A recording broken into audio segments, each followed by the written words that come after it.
আসসালামু আলাইকুম রহমতুল্লাহি ওবরাকাতু। প্রিয় বন্ধুরা, আশা করি আপনারা সবাই অনেক বেশি ভালো আছেন, সুস্থ আছেন। আজকে আমরা কথা বলবো বীর এ শিফা যে কূপটি আছে সেই কূপটি নিয়ে বিস্তারিত আলোচনা করার চেষ্টা করব ইনশাআল্লাহ। বেসিক্যালি বীর এ শিফা কূপটির অর্থ কী? বীর অর্থ হচ্ছে কূপ আর শিফা অর্থ হচ্ছে আরোগ্য।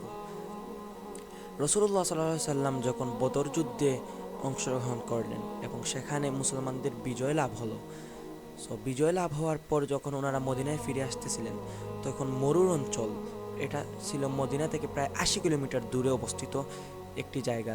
তো সেখানের মধ্যে সাহাবায়ে কেরামদেরকে নিয়ে উনি একটু বিশ্রাম নিলেন। তারপর সাহাবায়ে কেরামদের অনেক পানির পিপাসা লাগলো। ওনারা পানির সন্ধান করতে লাগলেন যে কোথায় পানি পাওয়া যায়, কোথায় পানি পাওয়া যায়। তো সেখানের মধ্যে ওনারা একটি পাথর পেলেন, যে পাথরের নিচে একটা কূপ ছিল। তো সেই কূপের মধ্যে পানি ওনারা দেখলেন যে সেটা বিষাক্ত পানি, খুবই দুর্গন্ধযুক্ত পানি এবং তিতা পানি।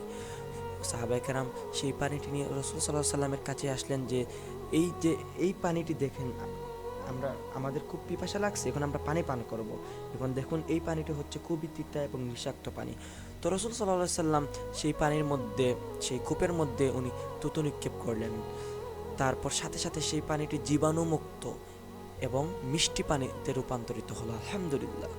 তারপর সাহাবায়ে কেরাম সেই পানি পান করলেন এবং তারপর থেকে ইতিহাসে সেই কূপটি বীরে শিফা নামে পরিচিত, আর সেই পানিটি মিষ্টি পানি।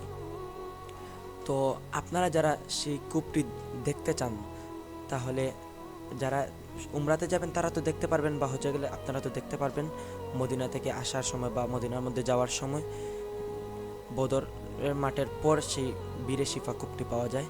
আর যারা এখন দেখতে চান, তারা আমার একটা ভিডিও আছে, সেই ভিডিও দেখে আসতে পারেন। তো বীরে শিফা কূপ সম্পর্কে আরও বিস্তারিত আপনারা জানতে পারবেন ইনশাআল্লাহ।